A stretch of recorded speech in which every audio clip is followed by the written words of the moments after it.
Capítulo 13. El monstruo continuó relatando.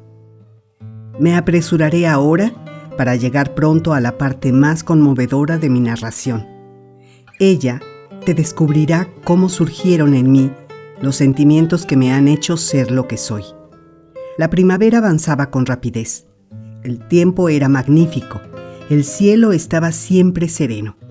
Me sorprendía al darme cuenta de cómo lo que había sido tan solo desierto y tristeza se había transformado en un paraíso de verdor y un vergel de flores maravillosas. Mis sentidos estaban hechizados y estimulados por 1000 distintos y exquisitos olores, por 1000 cosas hermosas. El día del que te quiero hablar era uno de aquellos durante los que mis vecinos reposaban de su trabajo. El anciano tañía su guitarra y sus hijos le escuchaban.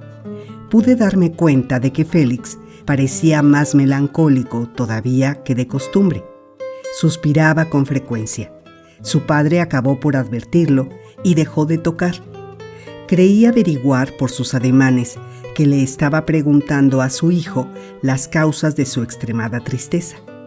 El joven respondió en un tono que trataba de ser alegre y su padre reemprendió de nuevo la melodía que estaba tocando cuando, de pronto, alguien llamó a la puerta. Era una señora acompañada de un campesino que le había servido de guía. La dama iba vestida de negro, de los pies a la cabeza, y llevaba sobre su rostro un espeso velo. Ágata formuló una pregunta a la extranjera y ella respondió pronunciando con dulzura tan solo el nombre de Félix. Su voz era melodiosa, pero tenía un timbre distinto a la de mis amigos. Al oír su nombre, el joven se adelantó hacia la dama, que al verle levantó su velo mostrando un rostro de angelical belleza. Sus largos cabellos, negros y brillantes, se hallaban curiosamente trenzados. Tenía los ojos oscuros y amables, aunque llenos de vivacidad. Su tez poseía una resplandeciente tersura y sus mejillas estaban coloreadas con delicadeza. Félix, al verla, pareció volverse loco de alegría. La más pequeña señal de su melancolía desapareció de su rostro, que inmediatamente dio muestras de un placer y un gozo que jamás le creí capaz de experimentar. Sus ojos relampaguearon y sus mejillas se enrojecieron de alegría. Me dije, al verle así, que sus facciones se asemejaban en algo a las de la extranjera, que, asimismo, mostraba ser presa de agitados sentimientos.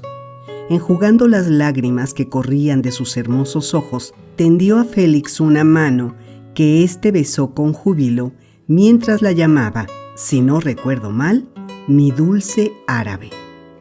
Ella no parecía comprender nada de lo que el joven decía, aunque, pese a ello, sonreía. El muchacho le ayudó entonces a descender del caballo y luego, una vez hubo despedido al guía, le hizo penetrar en el chalet. Tuvo entonces lugar una breve conversación entre el padre y el hijo. La joven extranjera se arrodilló a los pies del anciano y le hubiera incluso besado la mano si éste no se hubiese apresurado a levantarla y abrazarla después afectuosamente.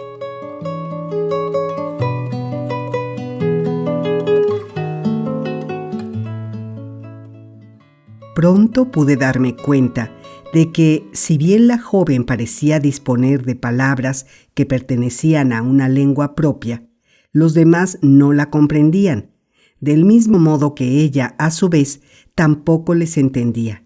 Intercambiaron muchas señas que no fue posible interpretar, pero advertí, a pesar de ello, que su llegada había traído la alegría a la casa, disipando la melancolía que reinaba entre mis vecinos como el sol disipa las brumas matinales. Félix parecía el más feliz de todos y, con sonrisa radiante, atendía solícito a su hermosa árabe. Ágata, la siempre dulce Ágata, besaba con afecto las manos de la extranjera y, señalando a su hermano, parecía querer indicarle que, antes de su llegada, había sido muy desgraciado. Transcurrieron de este modo algunas horas. en el curso de las cuales todos dieron pruebas de una alegría cuyos motivos yo no podía averiguar. Descubrí, no obstante, por la frecuente repetición de palabras, que la extranjera trataba a su vez de imitar, que estaban comenzando a enseñarles su lengua. Aquello me dio la idea de aprovechar lo que me fuera posible asimilar de tales lecciones. La muchacha aprendió en esta primera clase casi una veintena de nombres, la mayoría de los cuales yo ya conocía, pero logré retener algunas palabras que ignoraba hasta aquel momento. Cuando llegó la noche, Ágata y la muchacha árabe se retiraron pronto a descansar. Félix besó la mano de la extranjera mientras murmuraba: «Buenas noches, dulce Safi». Él, por su parte, permaneció despierto mucho tiempo hablando con su padre. El nombre de la mujer, que surgía una y otra vez a lo largo de su conversación, me dio a entender que hablaban de ella. De buena gana hubiera deseado comprenderles, pero, pese a todos mis esfuerzos, me era absolutamente imposible. A la mañana siguiente, Félix marchó como de costumbre a su trabajo, y cuando Ágata hubo terminado sus tareas domésticas, la muchacha árabe se sentó a los pies del anciano. Luego, tomando la guitarra, se puso a tocar unos aires de tan conmovedora belleza que me hicieron derramar lágrimas de tristeza y admiración. Cantó y su voz, de magnífica sonoridad, parecía surgir elevándose o llenándose de dulzura como los trinos de un ruiseñor silvestre. Cuando terminó, tendió la guitarra a Ágata, que rechazándola al principio la tomó luego y, animándose, se puso a tocar una sencilla tonada mientras cantaba con su dulce voz, que sin embargo no podía ser comparada al tono cálido y matizado de la extranjera. El anciano parecía estar muy contento. Pronunció algunas palabras que Ágata intentó transmitir a Safi. Creí entender que le estaba expresando el inmenso placer que su música le había proporcionado. Los días volvieron a adquirir enseguida su agradable transcurso, con la diferencia de que ahora la alegría había reemplazado a la tristeza. Safi parecía estar siempre contenta y gozosa. Avanzaba rápidamente en el conocimiento de idioma y al mismo tiempo yo progresaba también, puesto que al cabo de 2 meses me era ya posible comprender la mayor parte de las palabras que oía.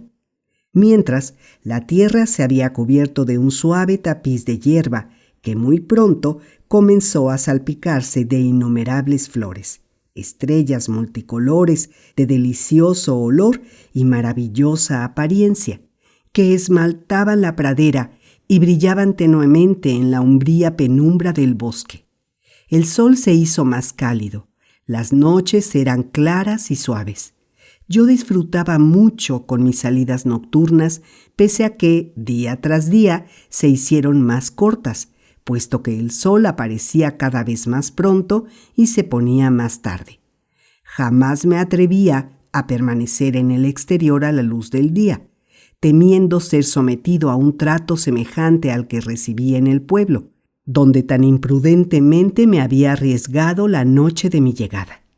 Mis jornadas transcurrieron siempre llenas de la mayor atención, pues esperaba que, de esforzarme, pronto podría hablar el lenguaje de aquella gente. Puedo asegurar sin inmodestia que mis adelantos eran mayores y más rápidos que los de la muchacha árabe, ya que ella apenas si comprendía nada y pronunciaba muy mal cuando yo lo comprendía todo y era capaz de repetir correctamente casi todas las palabras que a lo largo de las lecciones había escuchado. Al tiempo que perfeccionaba así mi locución, fui familiarizándome también con el alfabeto que mis vecinos enseñaban a la joven. De esta forma se abrió ante mí un nuevo y extenso campo de estudios verdaderamente maravillosos.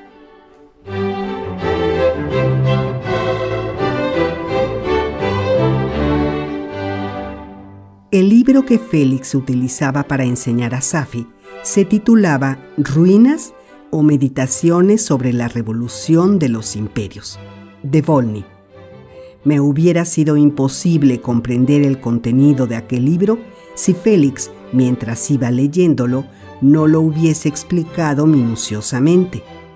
Comentó a la joven que lo había elegido prefiriéndolo a los demás por su estilo declamatorio inspirado en los autores orientales. Gracias a este libro me hice con un conocimiento general de la historia y adquirí algunas nociones sobre los diversos imperios del mundo contemporáneo. Extraje también de él valiosas enseñanzas sobre las costumbres, los gobiernos y las creencias religiosas de las diferentes naciones de la Tierra. Conocí la innata negligencia de los asiáticos, el genio y las actividades intelectuales de los antiguos griegos, las virtudes y hazañas bélicas de la Roma clásica, la decadencia de aquel poderosísimo imperio y el nacimiento de las órdenes de caballería, la cristiandad y la monarquía. Supe cómo fue descubierta América y lamenté, junto con Safi, la desdichada suerte de los indígenas habitantes de tan remotos lugares. Aquellas historias apasionantes despertaban en mí insólitos pensamientos. ¿Realmente era el ser humano tan poderoso, tan virtuoso y magnífico, siendo, al mismo tiempo, tan vil y lleno de vicios? En ciertos momentos parecían ser, tan solo, un instrumento en manos del espíritu del mal. En otros, por el contrario, encarnaba todo cuanto pueda imaginarse de noble y divino.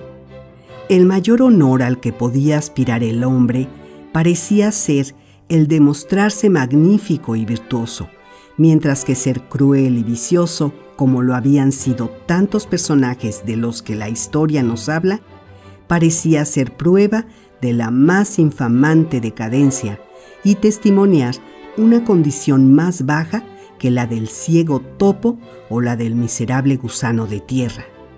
No logré comprender durante mucho tiempo cómo podía el ser humano cometer un acto tan horrendo como matar a un semejante, ni pude concebir tampoco la necesidad de leyes y gobiernos.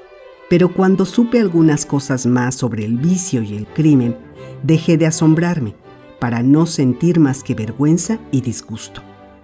Durante todo aquel tiempo, cada una de las conversaciones que sostenían los habitantes del chalet me descubrían nuevas maravillas. Fue, por ejemplo, escuchando las enseñanzas de Félix a la joven árabe, como aprendí el extraño sistema que regía la sociedad de los humanos.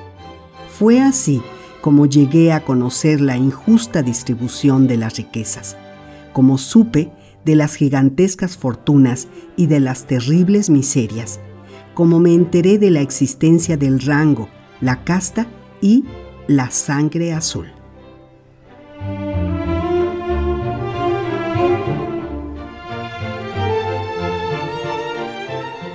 Todas aquellas cosas me hicieron reflexionar. Pude comprender que los humanos estimaban sobre todas las demás cosas una casta elevada y sin mancha, acompañada de inmensas riquezas. El hombre que poseía tan solo una de ambas condiciones podía considerarse, en rigor, como digno de aprecio y respeto. Pero si no gozaba de ninguna de ellas, se le tenía, salvo raras excepciones, por un vagabundo o un esclavo destinado a utilizar todas sus fuerzas para enriquecer y beneficiar a algunos privilegiados. ¿Pero qué era yo? No sabía nada acerca de mi creación y mi creador. Lo único que sobre mí conocía era que no disponía de dinero ni de amigos y que estaba además dotado de un aspecto repulsivo, deforme, odioso. Mi naturaleza no era la de los seres normales. En realidad, gozaba de mayor fuerza y agilidad que los demás humanos, y me bastaba para asegurar mi subsistencia, un alimento mucho más precario.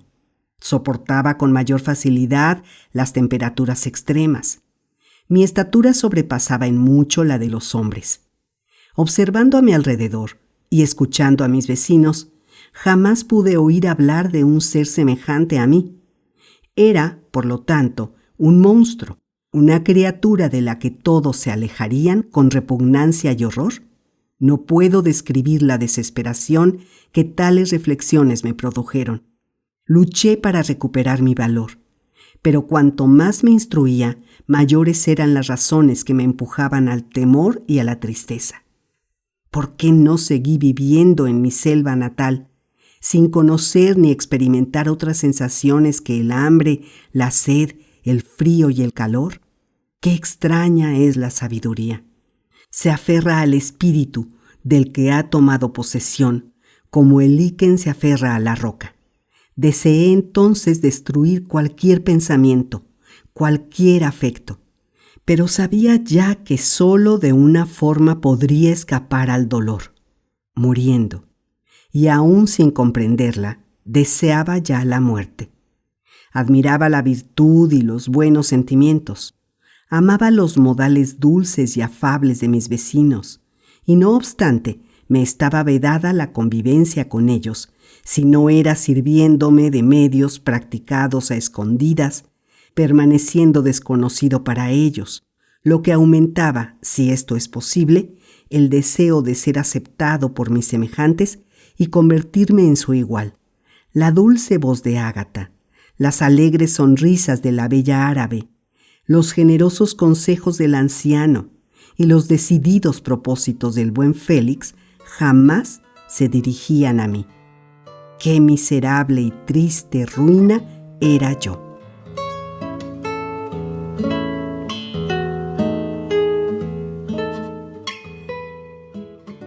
Otros conocimientos me impresionaron más todavía. Supe lo que diferencia los sexos, cómo nacen los niños y cómo crecen. Conocí el gozo de un padre ante la sonrisa de su hijo, cómo despierta el espíritu en los cachorros de hombre, cómo las atenciones y cuidados de la madre se concentran en el ser que lleva en las entrañas, cómo va desarrollándose la inteligencia de los adolescentes, enriqueciéndose con multitud de diversos conocimientos. Supe, por fin, el significado de las palabras hermano y hermana, y la naturaleza de los vínculos que tan estrechamente unen a dos seres humanos. Pero, ¿dónde se encontraban mis parientes? ¿Dónde mis amigos? No había tenido un padre que cuidara de mi infancia, ni una madre que me prodigara la bendición de sus caricias y sus sonrisas. O, en el caso de que aquello hubiera ocurrido alguna vez, mi vida anterior no era más que un vacío, una nada de la que habían desaparecido los recuerdos. Hasta donde mi memoria podía alcanzar, yo había tenido siempre la misma estatura, las mismas proporciones actuales. Jamás había visto un ser que se me asemejara o que hubiera aceptado tener la menor relación conmigo. ¿Era eso justo? Aquella pregunta se apoderó otra vez de mi alma, sin que pudiera responder a ella más que con tristes lamentaciones. Pronto te relataré hacia dónde me llevaron mis pensamientos, pero antes permite que vuelva a los habitantes del chalet, cuya historia desveló en mí sentimientos que eran mezcla de indignación y alegría y sorpresa, pero que contribuyó a aumentar el afecto y el respeto que experimentaba por mis protectores, pues así le llamaba yo, con un inocente y casi doloroso deseo de engañarme.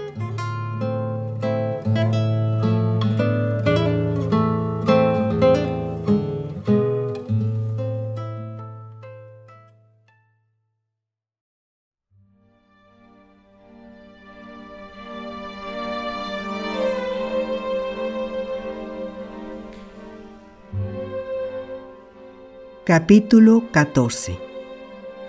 Transcurrió algún tiempo antes de que pudiera conocer la historia de mis vecinos, pero cuando me enteré de ella, permaneció grabada para siempre en mi memoria a causa de sus apasionantes aventuras y de sus acontecimientos asombrosos para un ser que, como yo, era tan inexperimentado en aquel entonces. El anciano se llamaba Delacy y pertenecía a una antigua familia francesa de rancio abolengo.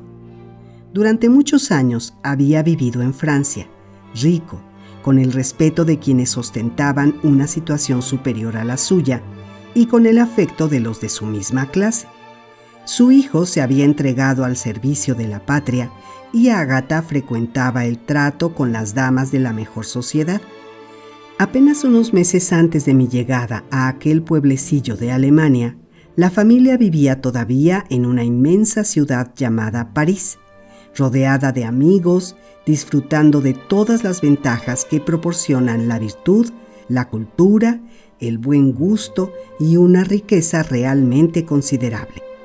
Fue el padre de Safi quien atrajo la ruina sobre la cabeza de esa familia. Este era un gran comerciante turco, que como ellos vivía también en París desde hacía muchos años cuando, de pronto, por una razón de la que nunca pude enterarme, cayó en desgracia ante el gobierno. Fue detenido y encarcelado el mismo día en que Safi llegó de Constantinopla para permanecer en París viviendo al lado de su padre. Fue juzgado y condenado a muerte, pero la sentencia, injusta a todas luces, levantó indignación en toda la ciudad, pues estimaba que habían sido la religión y la fortuna del condenado, mucho más que un delito, los motivos del rigor con que había procedido el tribunal.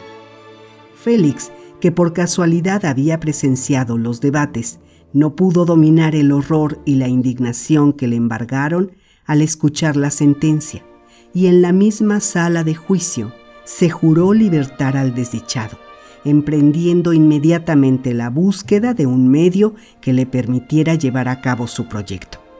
Después de haber intentado varias veces en vano penetrar en la cárcel, acabó por descubrir, en un rincón mal custodiado de la muralla exterior, una ventana provista de gruesos barrotes que daba justamente a la celda del infortunado musulmán.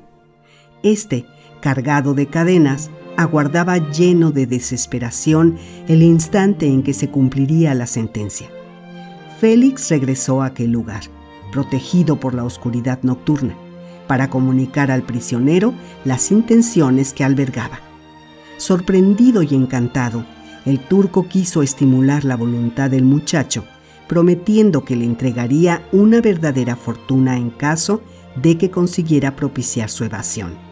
Pero Félix rechazó ofendido tal ofrecimiento. No obstante, cuando pudo ver a la hermosa Safi, que había obtenido autorización para permanecer en la celda de su padre y que por señas le testimoniaba la mayor gratitud, no pudo evitar el pensamiento de que el prisionero tenía, en la persona de su hija, un tesoro que recompensaría con creces las fatigas y peligros a los que iba a exponerse. Un tesoro superior a todas las riquezas del mundo.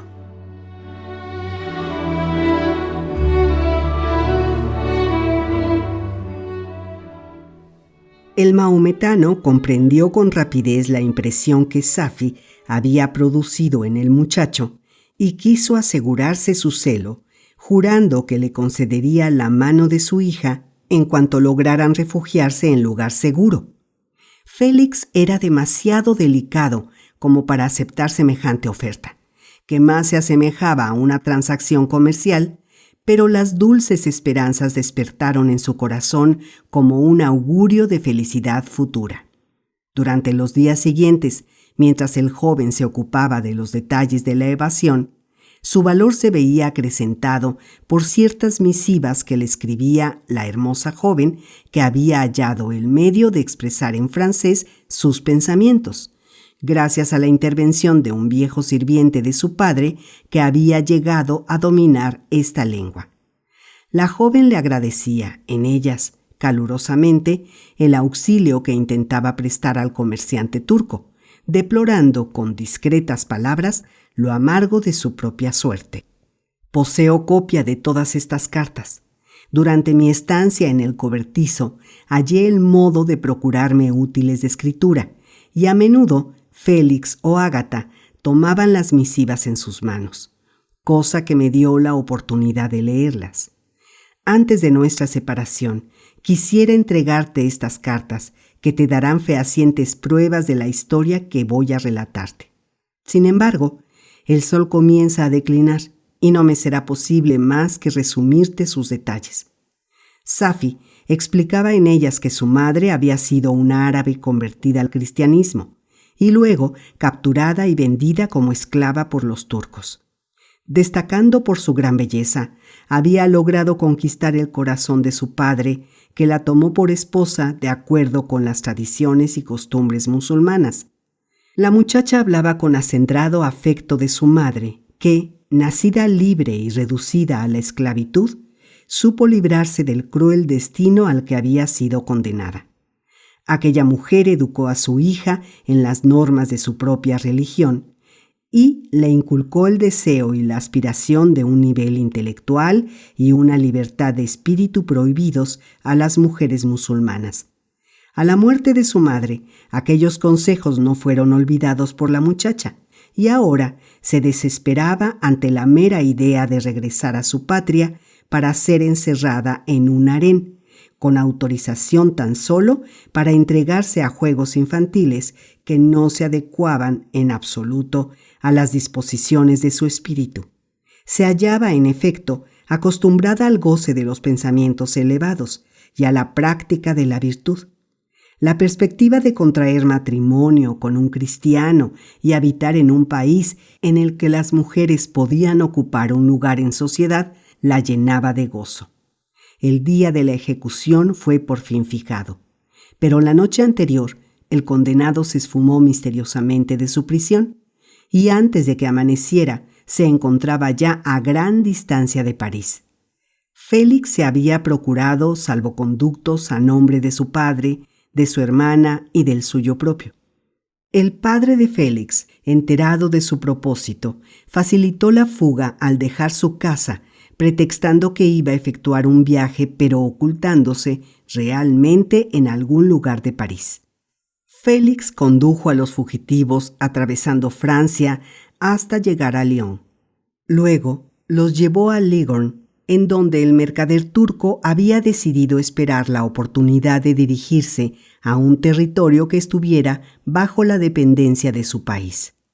Safi decidió permanecer al lado de su padre hasta el momento de la partida, y éste renovó su promesa de otorgar a su salvador la mano de su hija.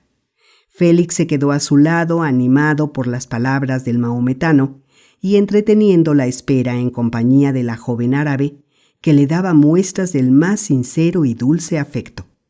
Conversaban gracias a un intérprete, pero la mayoría de las veces se limitaban a intercambiar miradas que bastaban por sí solas para expresar sus sentimientos. O Safi cantaba para él las divinas melodías de su patria. El mercader aceptaba esta intimidad y, aparentemente, veía con buenos ojos las esperanzas de ambos enamorados. No obstante, había concebido en secreto otros proyectos. Le era insoportable la idea de que su hija se ligara a un cristiano, pero temía la reacción de Félix si ahora intentaba impedir aquella unión. Sabía que estaba en manos de su Salvador y que éste podía, si quisiera, denunciarle ante las autoridades italianas. Tramó numerosas artimañas que le permitieron prolongar su engaño mientras fue preciso. Lo cierto era que tenía intención de llevarse con él a su hija cuando se presentara la ocasión de partir. Sus mezquinos propósitos se vieron favorecidos por las malas noticias llegadas de París.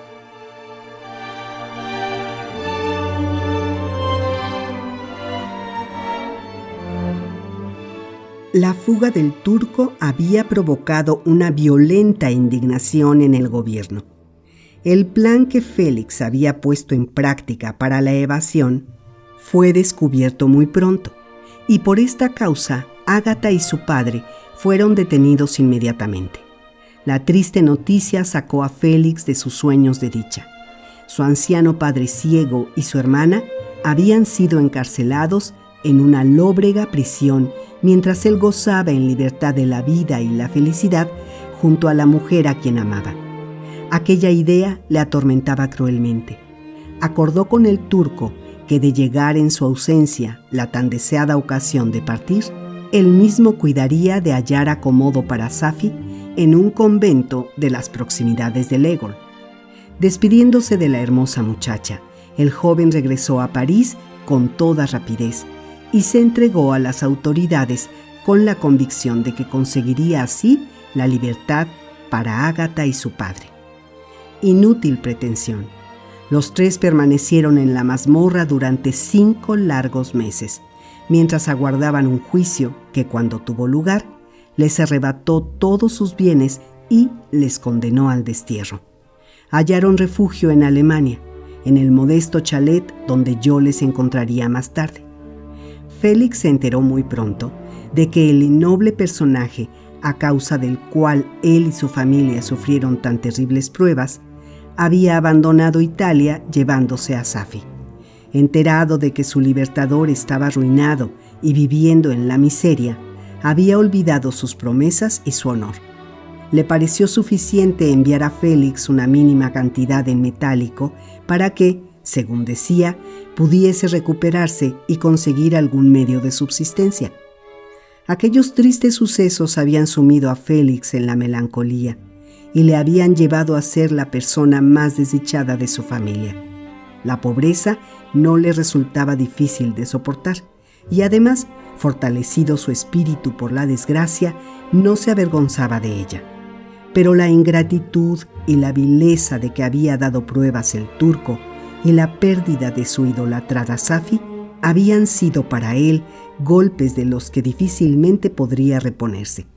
La inesperada aparición de la muchacha árabe devolvió la alegría a su corazón herido. Todo se había desarrollado así.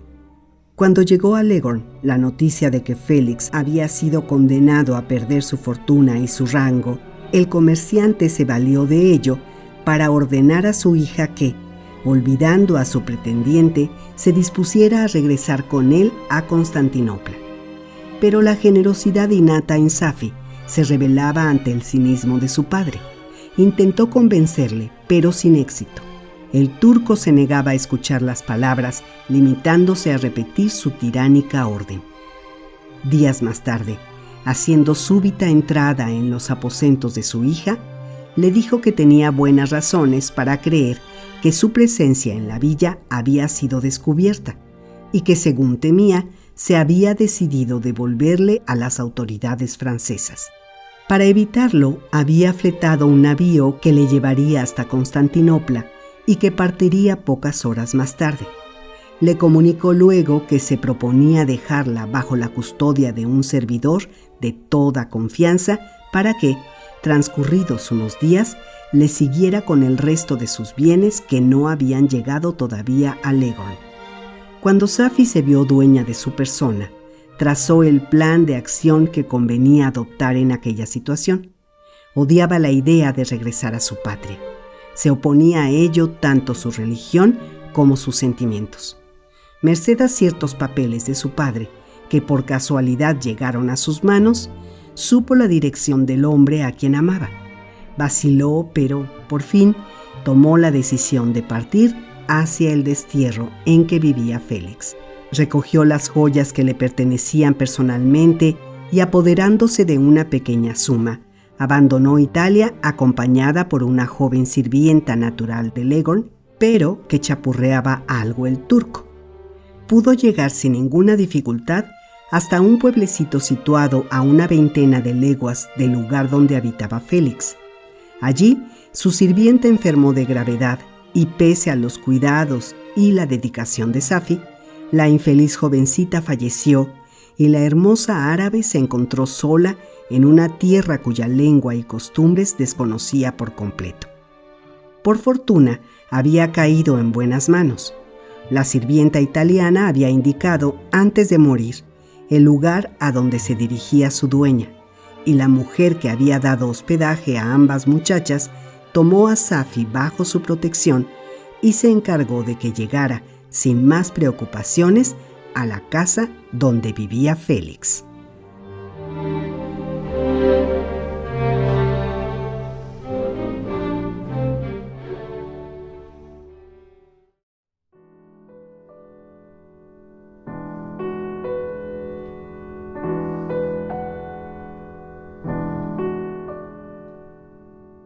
Capítulo 15. Esta es la historia de mis queridos vecinos. Me impresionó mucho y me enseñó, por los aspectos de la vida social que encerraba, a admirar las virtudes y aborrecer los vicios de la humanidad. Hasta aquel momento yo había considerado el crimen como algo remoto. La bondad y la generosidad estaban constantemente ante mis ojos, desvelando en mí el deseo de participar activamente en una vida donde encontraban su expresión tantas cualidades admirables. Pero al narrar el progreso que estaba experimentando en el campo intelectual, no puedo olvidar un suceso fortuito que tuvo lugar a comienzos del mes de agosto de aquel mismo año. Cierta noche, en el transcurso de una de mis habituales excursiones al bosque vecino, en las que me procuraba el alimento y recogía leña para mis protectores, hallé una bolsa de cuero que alguien debía haber extraviado. En su interior encontré varias prendas de vestir y algunos libros. Me apoderé con fruición de todo ello y lo llevé a mi cobertizo. Por fortuna, los libros estaban escritos en el idioma que hablaba la gente del chalet. Sus títulos eran El paraíso perdido, de Milton, Vida de los hombres ilustres de Grecia y Roma, de Plutarco, y Las desventuras del joven Werther, de Goethe. Mi descubrimiento me llenó de felicidad. Sin aguardar un solo instante, comencé a leer y a estudiar aquellas obras que me permitieron ejercer mi espíritu durante el día, mientras mis amigos realizaban sus cotidianas tareas. Me resultaría muy difícil explicar los sentimientos que aquellas obras despertaron en mí. Ellas llevaron a mi espíritu un cúmulo de imágenes nuevas y sensaciones desconocidas que a menudo me sumergieron a partir de entonces en un mar de perplejidad y desaliento. En el Werther, por ejemplo, además de su atractiva historia, sencilla y conmovedora, se examinan tantas opiniones y se iluminan con tan inmensa luz ciertos temas que hasta aquel momento habían permanecido para mí oscuros e incomprensibles, que hallé en el libro una inagotable fuente de asombro y de reflexión. Las tranquilas costumbres domésticas que se describen y los sentimientos nobles y altruistas de sus personajes armonizaban a la perfección con aquellas que me hacía experimentar la contemplación de las personas a quienes me gustaba llamar mis protectores, y con los más profundos deseos que comenzaban a desvelarse en mi interior.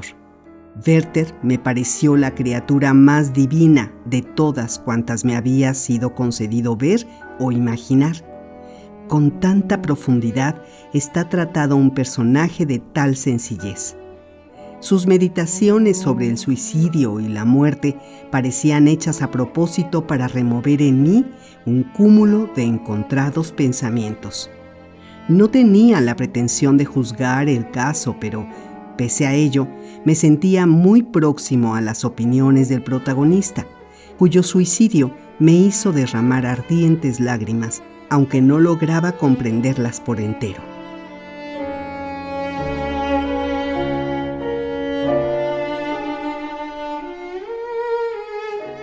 Encontré en mis estudios abundante materia para efectuar numerosas comparaciones con mis propios sentimientos y mi triste condición.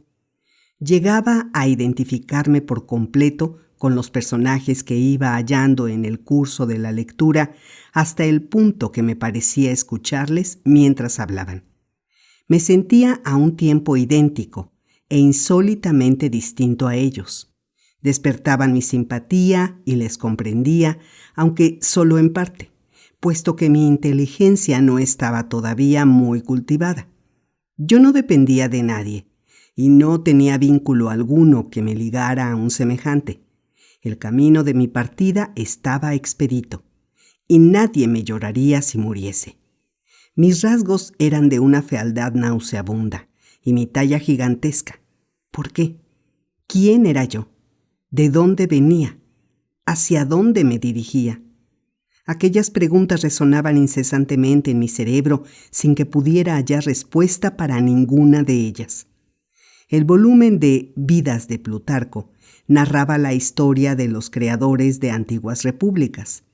La obra me produjo un efecto distinto por completo del que me había causado la lectura de Werther. Plutarco despertó en mí grandes pensamientos. Hizo que me elevara por encima del círculo reducido y amargo de mis perennes meditaciones para llevarme hasta la admiración de los héroes clásicos. No es preciso decir que muchas de las cosas que contaba escapaban por completo a mi comprensión y a mi experiencia. Tenía una difusa idea de lo que eran los imperios, los enormes territorios del globo, sus majestuosos ríos y sus grandes océanos. Sin embargo, ignoraba todo cuanto hacía referencia a las ciudades y a las grandes agrupaciones humanas. La modesta mansión de mis protectores había sido mi única escuela y solo en ella me había sido posible estudiar al hombre.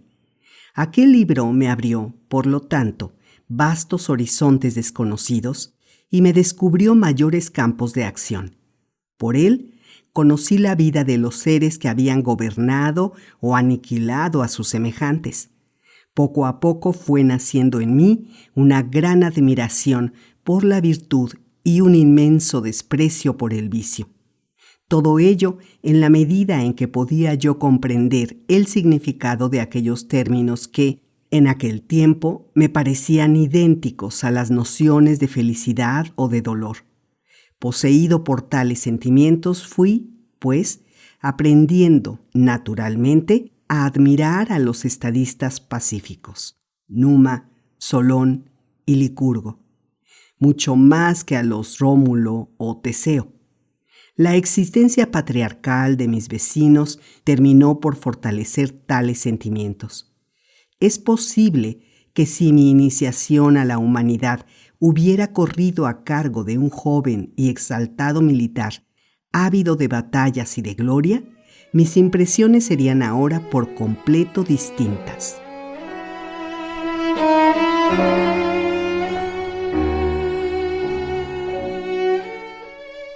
Por lo que hace referencia a El paraíso perdido, despertó en mí sentimientos todavía más profundos, aunque distintos.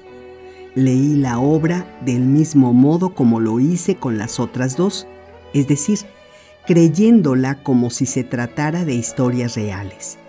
Aquello no pudo sino provocar en mí el asombro y la estupefacción que es capaz de inspirar la figura de un Dios combatiendo contra sus criaturas.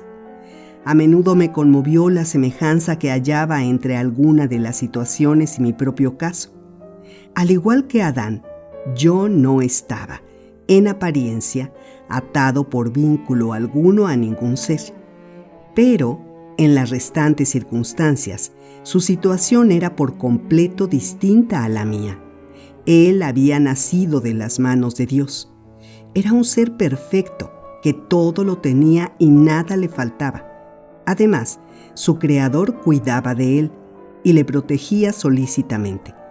Estaba capacitado para hablar con seres de esencia superior a la suya, y por ellos adquiría saber y conocimientos.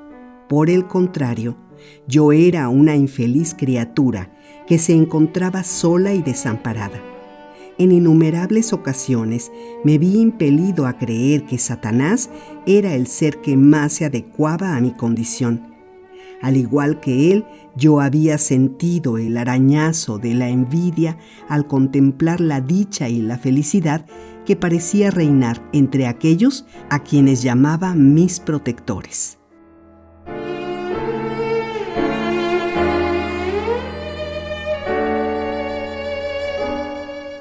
Un nuevo hecho vino a confirmar y a prestar mayor fuerza a aquellos pensamientos. Poco tiempo después de mi instalación en el cobertizo, hallé unos papeles en el bolsillo de la chaqueta que había cogido antes de abandonar tu laboratorio. Al comienzo no les presté ninguna atención, pero cuando fui capaz de descifrar lo que decían, comencé a leerlos detenidamente. Eran unos fragmentos de tu diario en los que relatabas los 4 meses que habían precedido a mi creación. Habías narrado en aquellas líneas todo el desarrollo de tu trabajo, una etapa tras otra. Sus páginas estaban llenas de acontecimientos sin importancia, sucesos de tu vida cotidiana. Sin duda, no has olvidado aquel diario. Pues bien, aquí está. Todo lo que escribiste en él hace referencia directa o indirectamente a mis malditos orígenes. El cúmulo de horrendas acciones que hicieron posible mi creación está explicado con detalle. También encontré en él una descripción minuciosa de mi repulsiva apariencia, expresada en unas palabras que hablaban por sí solas de tu horror, y que hicieron del mío algo que escapa a toda comprensión. La lectura de aquellas páginas soliviantó mi corazón. 1000 veces maldito el día que me vio nacer. Grité con desesperación. Infame creador, ¿por qué has dado vida a un ser monstruoso frente al que, incluso tú, apartas de mí la mirada, llena de asco? Dios, con su misericordia, hizo al hombre hermoso y atractivo, a su imagen y semejanza, pero mi cuerpo es una abominable parodia del tuyo, más inmundo todavía debido a esa semejanza. Satán tiene, al menos, compañeros, otros seres diabólicos que le admiran y le ayudan, pero mi soledad es absoluta y todos me desprecian.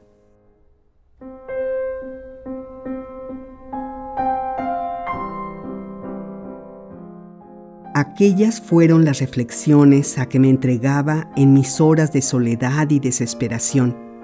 Pero cuando contemplaba las virtudes de mis vecinos, cuando juzgaba su amabilidad y sus cualidades, llegaba al convencimiento de que, cuando supieran de qué forma admiraba su benevolencia, se apiadarían de mí, cerrando los ojos a mi monstruosidad. Jamás podrían arrojar lejos de su hogar a una criatura, por deforme que ésta fuera, que solicitara su compasión y su afecto. Decidí no abandonarme a la desesperación, sino, por el contrario, prepararme de todas las formas posibles para la entrevista de la que dependía mi destino. Retrasé en algunos meses la fecha de mi tentativa, ya que el inmenso valor que yo otorgaba a su éxito o su fracaso me llenaba de temores y me decía que, si la precipitaba demasiado, comprometería irrevocablemente el resultado. Además, al ver que mi aplicación incesante hacía mejorar rápidamente mi dominio del idioma, me convenció de que, transcurridos algunos meses, habría llegado a poseer la necesaria soltura al hablar. Mientras, el chalet había experimentado algunos cambios. Como te he dicho, la llegada de la joven árabe había colmado la felicidad de mis vecinos y pude observar, asimismo, que ahora gozaban de una relativa abundancia. Félix y Ágata destinaban más tiempo a las distracciones y a conversar y contrataron para ayudarles en sus trabajos a algunos servidores. No es que parecieran ricos, pero se les veía muy satisfechos y felices con su suerte.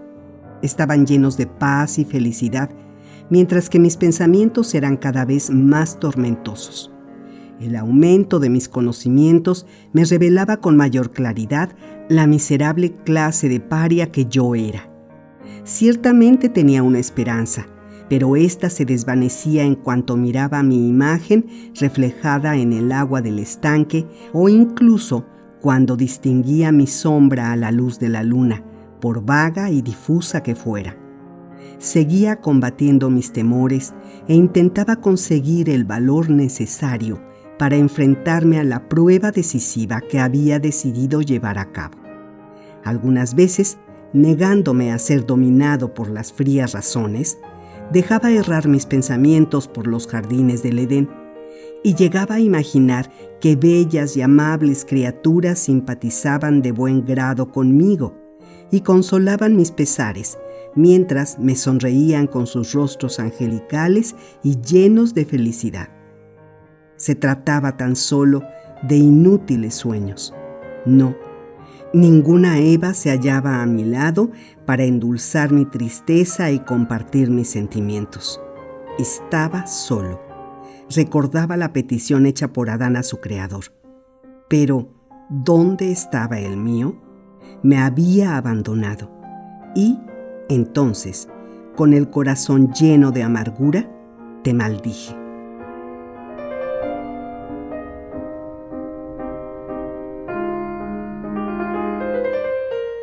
Así transcurrió el verano, luego el otoño, y vi, con sorpresa y desilusión, cómo se secaban las hojas, cómo caían al suelo y cómo la naturaleza volvía a tomar el aspecto frío y desolado que tenía cuando llegué a aquel paraje.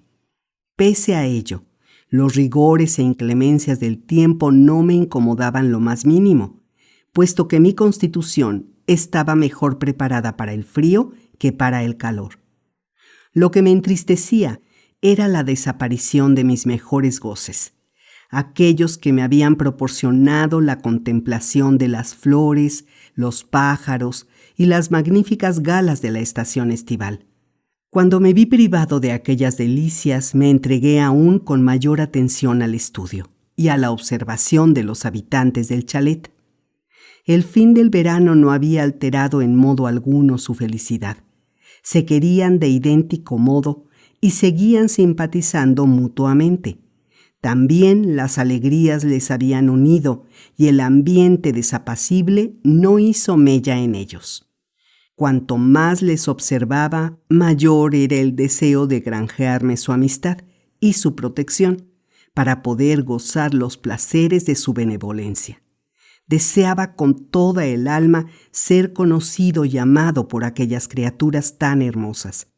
Saber que sus dulces miradas se detenían en mí con afecto había llegado a ser la mayor de mis ambiciones.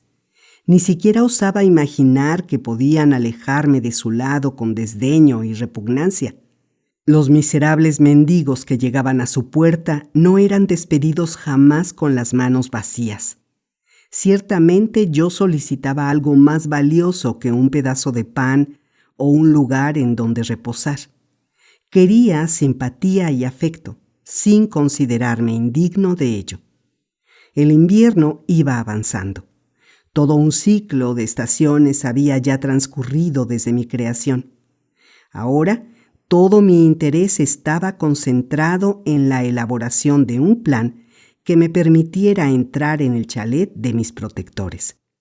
Era ya lo bastante sagaz como para advertir que la fealdad anormal de mi persona había sido el motivo que desencadenara el odio y la repulsión en aquellos que me contemplaron. Mi voz, si bien era ruda, no tenía nada de terrorífica. Pensaba, por lo tanto, que mientras los jóvenes se hallaban ausentes, yo podría obtener la benevolencia del anciano y recabar su intercesión ante los jóvenes.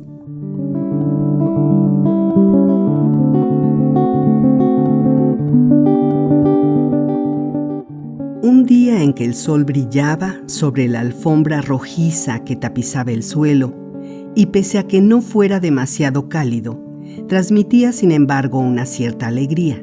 Safi, Ágata y Félix decidieron salir para efectuar un largo paseo por el campo.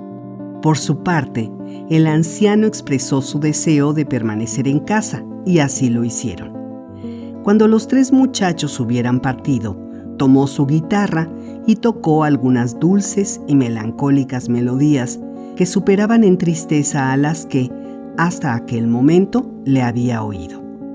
Sus facciones, que se hallaban casi siempre llenas de felicidad, fueron poco a poco volviéndose sombrías y apesadumbradas. Abandonó por fin su instrumento musical y permaneció inmóvil, sumido en sus reflexiones. Mi corazón comenzó a latir descompasadamente. Había llegado ya el esperado instante de poner en práctica el plan que había de llevar a buen puerto todas mis esperanzas, o, por el contrario, había de aniquilarlas por completo. La servidumbre se había marchado también a un pueblo de los alrededores que estaba celebrando sus fiestas. El chalet y sus entornos se hallaban tranquilos y silenciosos. Ni en sueños hubiera podido imaginar una ocasión más propicia a mis proyectos. No obstante, cuando quise ponerme en pie, mis piernas flaquearon y caí al suelo. Volví a levantarme y, haciendo acopio de valor, separé las planchas que cubrían el boquete y salí del cobertizo. El aire del exterior me reconfortó. Con el corazón lleno de esperanza, resuelto a terminar con mis sufrimientos, me dirigí a la puerta del chalet y llamé. ¿Quién está ahí?, preguntó el anciano y acto seguido añadió. Adelante. Empujé la puerta y dije, perdone usted, soy un viajero y quisiera reposar un poco. Me haría un gran favor si me autorizara a permanecer unos instantes cerca del fuego. Acérquese, pues, dijo el anciano. Procuraré, en lo que pueda, proporcionarle lo que necesite. Por desgracia, mis hijos han salido, y como yo hace tiempo perdí la vista, temo que me sea difícil encontrarle algo de comer. No se preocupe, buen hombre, respondí. Tengo provisiones suficientes y no necesito sino un poco de calor y de reposo. Tomé asiento y el silencio se abatió sobre nosotros. Yo sabía que cada segundo era precioso y, sin embargo, no encontraba el modo de proseguir la entrevista. Afortunadamente fue el anciano quien, tomando la palabra, se encargó de ello. Su acento me hace suponer que somos compatriotas. ¿Por casualidad es usted francés? No, no lo soy, dije yo. Pero he sido educado por una familia francesa, y esta es la única lengua que hablo. Ahora voy a solicitar ayuda a unos amigos que me son muy queridos y que, al menos eso es lo que espero, querrán sin duda prestarme su apoyo. ¿Son alemanes?, preguntó el anciano. No, son franceses, contesté. Pero si no les supone ninguna molestia, preferiría variar la conversación. Soy un ser solo y desamparado. A cualquier parte a donde vuelva mi vista, no encuentro un solo pariente ni un solo amigo. Esas personas a las que tanto quiero y de las que acabo de hablarle, ni siquiera me conocen. En realidad estoy asustado, puesto que si ellos me rechazan, me veré condenado a ser un infeliz durante toda mi vida. No desespere, dijo el anciano. En verdad, hallarse sin amigos es una gran desgracia. Pero convénzase, el corazón de los seres humanos está lleno de amor y de cariño fraternal. Tenga confianza. Si esas personas de las que me ha hablado son buenas y caritativas, no tiene por qué temer nada. Son buenas, exclamé. Es imposible que exista en el mundo nadie mejor. Por desgracia, tienen algunos reparos en lo que a mí respecta, pese a que estoy lleno de buenas intenciones. Jamás he causado mal a nadie. Al contrario, en la medida de mis modestas posibilidades, he procurado siempre ayudar al prójimo. De todos modos, sé que un injustificado prejuicio no les deja ver las cosas claras y me hace aparecer ante sus ojos como un monstruo, cuando quisiera ser, para ellos, un amigo sensible y bueno. Ciertamente, es usted muy desgraciado, dijo el anciano. ¿Está seguro de que sus acciones han sido siempre irreprochables?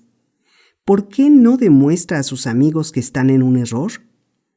Esto es justamente lo que pretendo hacer, y esta es también la razón por la que estoy tan asustado.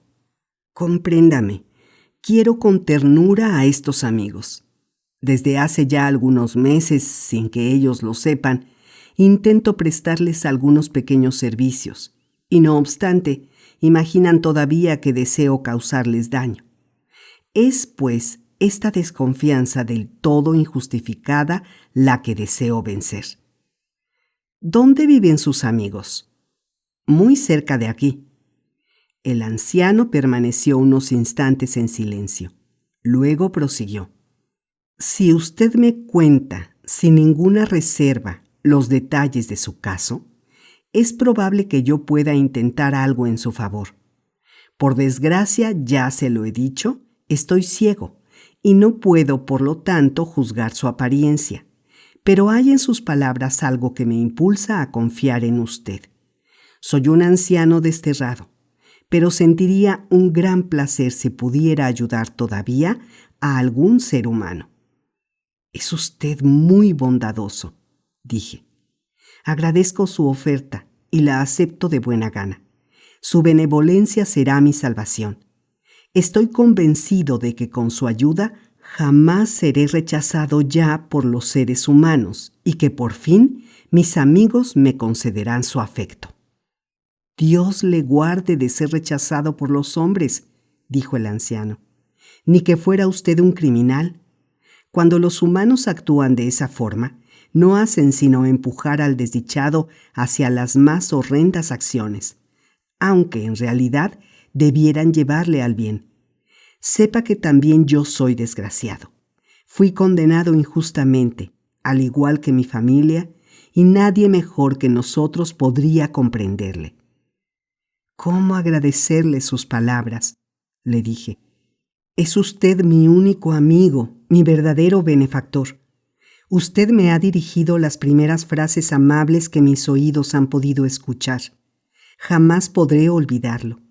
Esta prueba de benevolencia me afirma en la esperanza de que seré recibido como un amigo entre aquellos a quien amo. ¿Cómo se llaman sus amigos?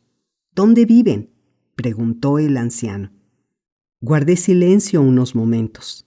Había llegado la hora de que mis esperanzas se vieran realizadas o fueran destruidas sin remisión.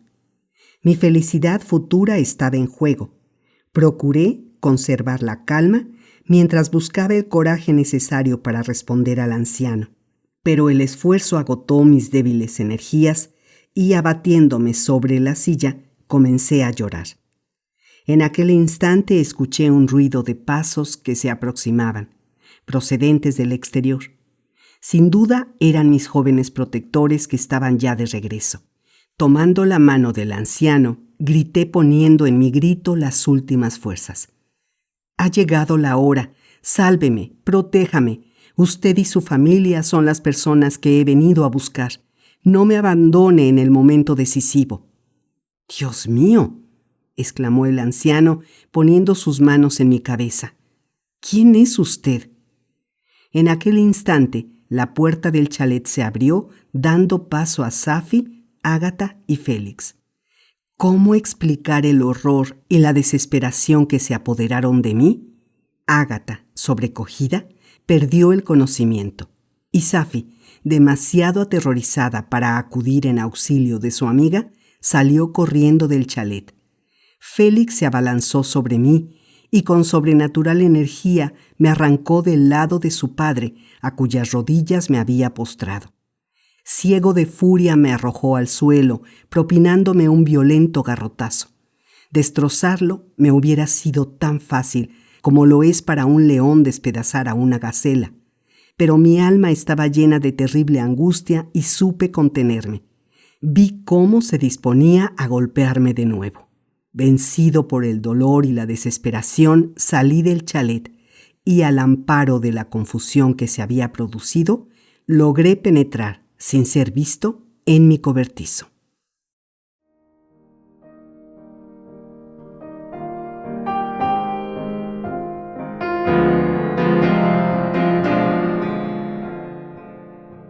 Capítulo 16. Maldito, maldito Creador, ¿por qué me diste la existencia? ¿Por qué no extinguí en aquel mismo instante la llama de la vida que con tanta inconsciencia tú habías encendido? No sé, en verdad, qué me contuvo. La desesperación no había hecho presa todavía en mí con todo su horror inenarrable. No experimenté entonces más que cólera y un deseo invencible de venganza. Qué placer me hubiera producido la destrucción del chalet y de todos los que lo habitaban. Con qué gozo hubiera escuchado sus alaridos de espanto y dolor. Cuando hubo anochecido, salí de mi refugio y vagué por el bosque. Sin temor ya a que me descubrieran, di libre curso a la angustia que me atenazaba, prorrumpiendo en alaridos y gritos que no parecían humanos. Me asemejaba a una bestia salvaje que, rota sus ataduras, huye de cuanto la mantenía sujeta. Destrocé furiosamente cuanto se atravesaba en mi camino, adentrándome en el bosque con la celeridad de un ciervo asustado. ¡Qué horrenda noche! Las frías estrellas parecían burlarse de mí, y las ramas desnudas de los árboles se agitaban sobre mi cabeza como si quisieran insultarme. De vez en cuando, el dulce trinar de un pajarillo rompía el silencio. A aquellas horas, todas las criaturas descansaban o gozaban. Solo yo, maldito monstruo diabólico, acarreaba en mi interior mi propio infierno, y al no encontrar una amistad o un afecto, deseaba arrancar de raíz los árboles y dispensar a mi paso la muerte y la destrucción, tras de lo cual tomaría asiento en las ruinas y contemplaría las pavesas acumuladas a mi alrededor. Pero aquella confusión de sentimientos no podía durar. Cansado por mi carrera, me tendí sobre la hierba húmeda, enfermo de impotencia y desesperación. No había un solo ser humano de entre los millones que pueblan la tierra capaz de compadecerse de mí y prestarme auxilio. ¿Por qué tenía que ser generoso con mis enemigos? No. Fue en aquel momento cuando lancé mi implacable desafío a todo el género humano, y en especial al hombre que, creándome, me había condenado a tan indecibles suplicios. Al llegar el alba, escuché voces humanas y me di cuenta de que no podría regresar a mi refugio sin ser descubierto, al menos mientras durara la luz del día. Me escondí, por lo tanto, en el bosque, decidido a utilizar las horas siguientes examinando atentamente mi situación.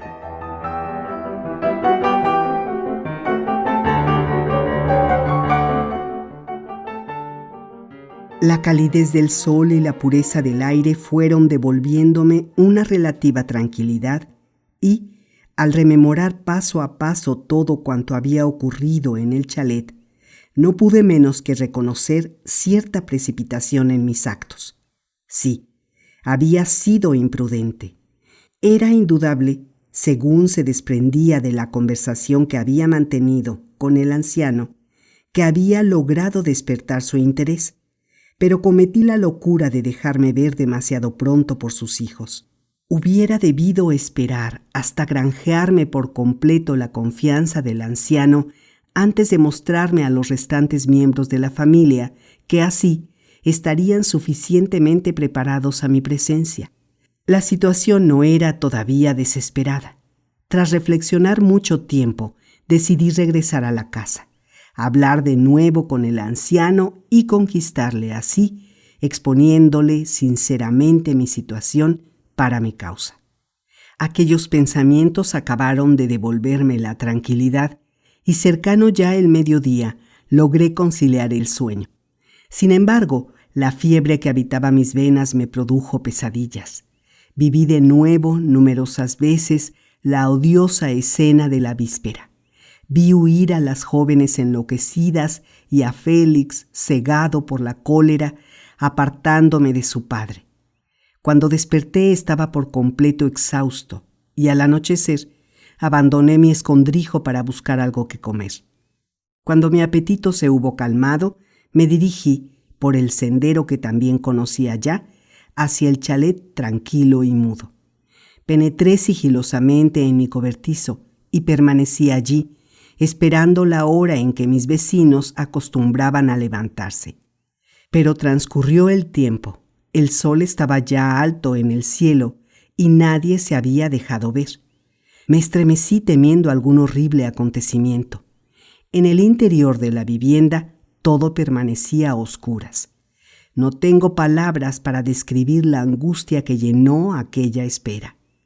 Al cabo de mucho tiempo, se acercaron dos campesinos que, deteniéndose en las cercanías de la casa, comenzaron a discutir gesticulando mucho.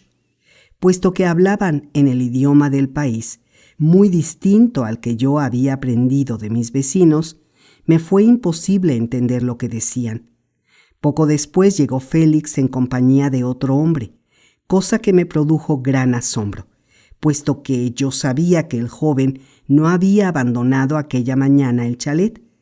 Aguardé corroído por la impaciencia a que se desvelara aquel enigma.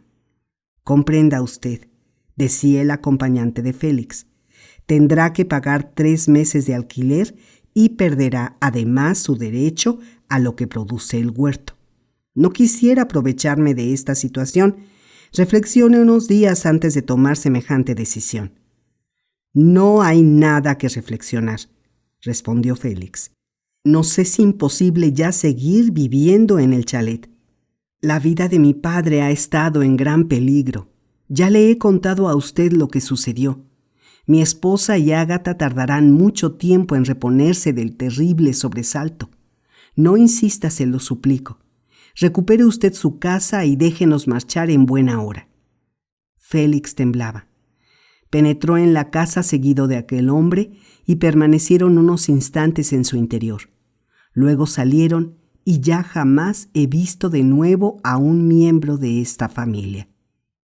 Pasé el resto del día en mi refugio poseído por la más viva desesperación. Mis protectores se habían marchado y desaparecía con ellos el único lazo que me ataba a los humanos. Sentimientos de odio y deseos de venganza volvieron a apoderarse de mí sin que esta vez hiciera nada para contenerlos. Me abandoné a la tristeza que me poseía y encaminé todos mis pensamientos hacia visiones de destrucción y de muerte. Sin embargo, cuando, a pesar mío, volvían a mi memoria aquellos seres a quienes seguía considerando contra toda evidencia mis amigos, cuando recordaba la voz dulce del anciano, la tierna mirada de Ágata, la extremada hermosura de la muchacha árabe, mis crueles deseos naufragaban. Las lágrimas corrían por mis mejillas y hallaba en el llanto un relativo consuelo. Pero diciéndome enseguida que ellos me habían rechazado, dejándome sumido en la desesperación, sentía como una cólera ciega y brutal volvía a ser presa de mí. Puesto que no estaba en condiciones de vengarme de los seres humanos, volcaría mis ansias de violencia sobre las cosas inanimadas. Avanzada ya la noche, acumulé enormes haces de leña en torno al chalet, y arrasando la vegetación que lo rodeaba y destrozando las verduras del huerto, esperé la desaparición de la luna para entregarme a mi vengativa tarea.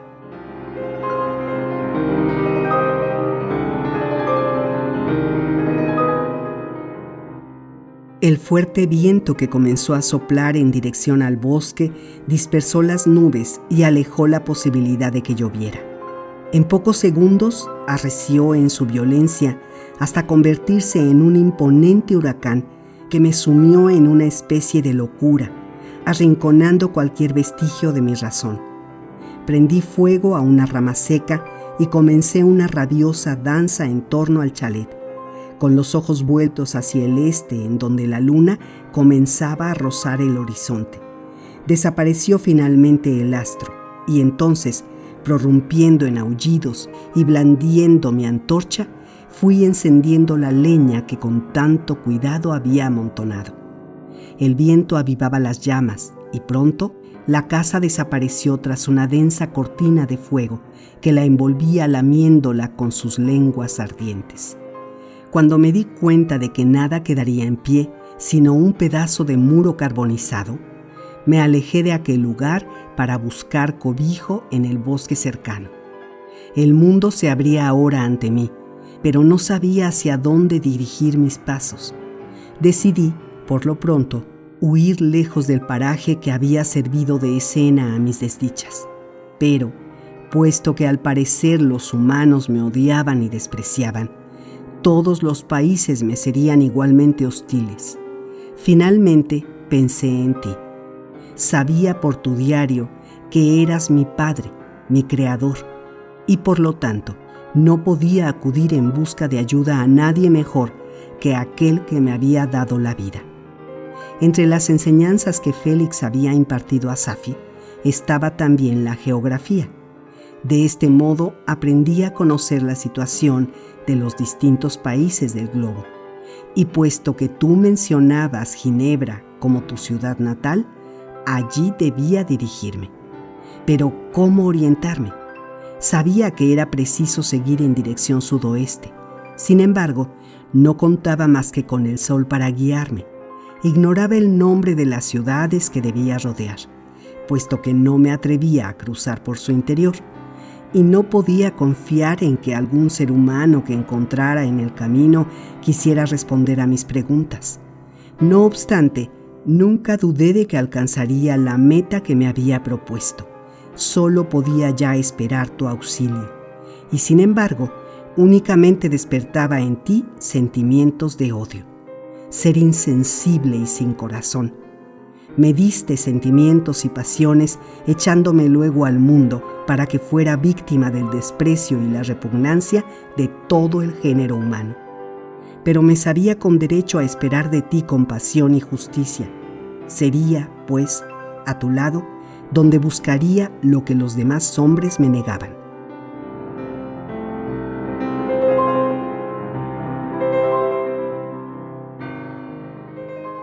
Fue un largo viaje que me hizo sufrir terribles tormentos. El otoño estaba ya muy adelantado cuando me alejé de la región en la que durante tanto tiempo había permanecido. No viajaba más que de noche, pues temía que, de salir a la luz del día, pudiera verme algún ser humano. Contemplaba la naturaleza que iba apagándose a mi alrededor. El sol apenas se calentaba ya, y tuve que soportar lluvias torrenciales y copiosas nevadas. Los ríos, incluso los más caudalosos, estaban helados y el suelo se había convertido en una pista desnuda y resbaladiza. No encontraba lugares en los que guarecerme. Cuántas veces te colmé de improperios, cuántas veces maldije a aquel que me había dado la existencia. La natural dulzura de mi carácter se había transformado en odio y amargura. Cuanto más me aproximaba al lugar en que vivías, mayor era mi deseo de venganza. Nevaba cada vez más a menudo y el hielo fue cubriéndolo todo, pero nada logró detenerme. Me guiaba por algunas indicaciones en el camino e incluso llegué a conseguir un plano de la región, pero, a pesar de todo, me extraviaba con frecuencia. Mis pasiones no dejaban de atormentarme.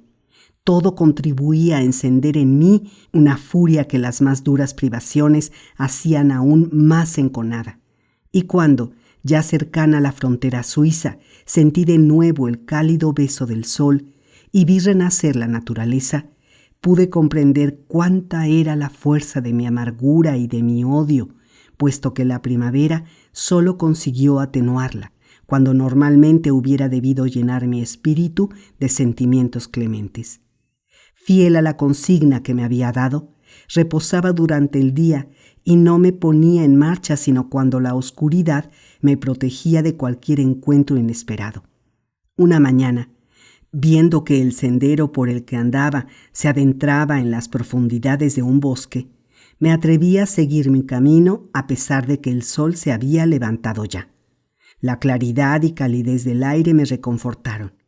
Sentí renovarse en mí olvidadas emociones que creía muertas mucho tiempo atrás.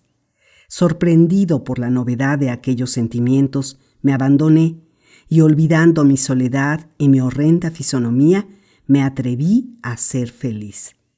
Dulces lágrimas brotaron de mis ojos.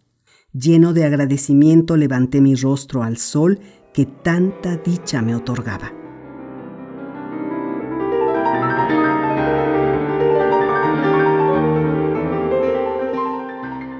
Seguí a través del bosque las caprichosas sinuosidades del sendero, hasta llegar al límite del arbolado en el que encontré un profundo torrente de aguas tumultuosas sobre el que inclinaban los árboles sus copas reverdecidas. Me detuve unos instantes dudando sobre la dirección que debía tomar cuando escuché unas voces. Trepé a un ciprés que se hallaba próximo y apenas había tenido tiempo de esconderme cuando apareció una niña corriendo en mi dirección, como si, jugando, huyera de un compañero. Siguió corriendo por la orilla del arroyo hasta que su pie resbaló y cayó al agua. Salté rápidamente de mi escondrijo y tras penosa lucha contra la fuerte corriente conseguí regresar con la muchacha a tierra firme. Se había desvanecido y me esforzaba por todos los medios de hacerla volver en sí cuando me interrumpió la llegada de un campesino. Sin duda, se trataba de la persona de quien huía la pequeña. Al verme, se arrojó sobre mí y quitándome la niña de entre los brazos, huyó hacia el bosque. Corrí tras él para preguntarle las razones de su acto, pero cuando lo advirtió, se detuvo, apuntó hacia mí su escopeta e hizo fuego. Me desplomé herido mientras él, con las piernas abiertas, seguía disparando contra las hierbas que le ocultaban mi cuerpo. Aquella era la recompensa por mi buena acción. Había salvado una vida humana y, para agradecérmelo, me habían infligido una herida que me obligaba a retorcerme de dolor. Los sentimientos de bondad y cariño que me habían poseído pocos momentos antes se transformaron en una rabia demoníaca que hacía rechinar mis dientes. Torturado en mi carne y en mi espíritu, juré de nuevo odio eterno a todas las criaturas humanas y me propuse, sin ninguna vacilación esta vez, llevar a cabo implacablemente mi venganza. Pero el dolor era tan lacerante que no pude resistirlo. Noté cómo se espaciaban los latidos de mi corazón y perdí el conocimiento. Después de aquel suceso, permanecí escondido en el bosque durante algunas semanas de miserable existencia, intentando curar mi herida. La bala me había penetrado en el hombro, pero ignoraba si seguía allí o había salido. De cualquier modo que fuese, no disponía de los medios necesarios para extraerla. Mis dolores se acrecentaban con el recuerdo de la injusticia y la ingratitud que había sufrido. Mi deseo de venganza aumentaba de un día a otro. Quería llevar a cabo un desquite ejemplar, sin misericordia, adecuado a las angustias y ultrajes que yo había sufrido. La herida cicatrizó semanas más tarde y pude emprender de nuevo la marcha. Mis fatigas ya no serían jamás aliviadas por el sol primaveral o la frescura de la brisa. La felicidad me parecía una burla. Ciertamente todo se coligaba contra mi miserable condición y sentía, con más crueldad todavía, que el gozo y el placer no se habían hecho para un ser como yo. Sin embargo, mis trabajos estaban llegando a término. 2 meses más tarde me encontraba en Ginebra. Llegué al anochecer y busqué cobijo en los campos de los aledaños para poder reflexionar sobre la mejor forma de ponerme en contacto contigo. El hambre y el cansancio me hacían sufrir mucho y era demasiado desdichado como para gozar la brisa vespertina o admirar el espectáculo del sol que se ocultaba tras la montaña del Jura.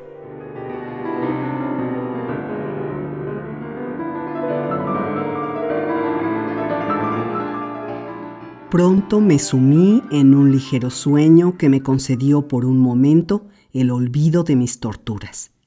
Desperté de pronto al oír a un chiquillo que corría hacia donde yo me hallaba, con la inocente alegría de su edad. En cuanto le vi, me asaltó el convencimiento de que él no podía albergar ideas preconcebidas y de que era muy joven todavía para haber adquirido el miedo a la deformidad. Si pudiera apoderarme de él y educarle, llegaría a ser mi compañero, mi amigo, y ya nunca volvería a sentirme solo en un mundo que, paradójicamente, estaba tan lleno de gente.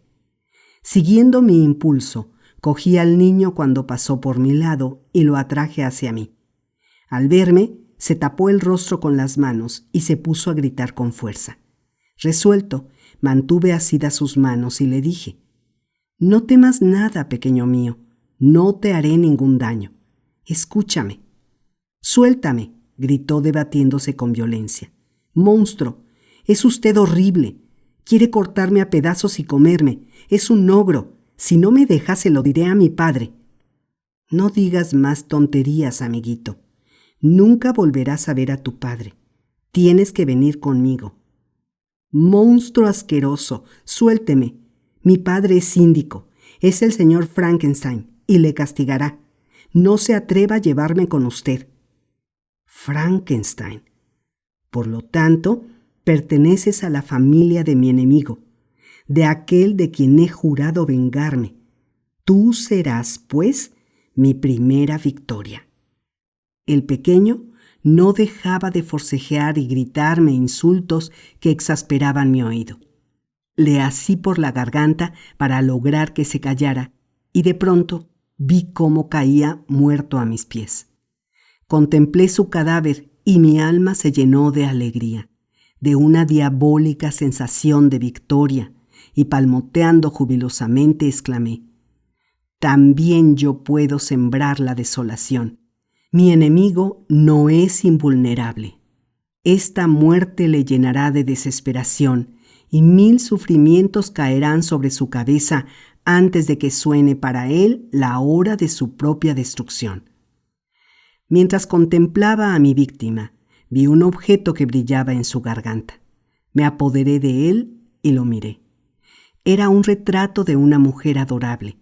A pesar de la furia que me dominaba, no pude evitar que me sedujera y admirara. Contemplé hechizado los bellos ojos oscuros, rodeados de largas pestañas, los labios exquisitos. Pero pronto recordé, ciego de rabia, que había sido condenado a no gozar jamás de los placeres que una criatura como ella hubiera podido proporcionarme. Me dije que si aquella mujer cuyo retrato estaba contemplando pudiera verme a su vez, aquel angélico aire de bondad se convertiría en una expresión de enloquecedor espanto y de repugnancia.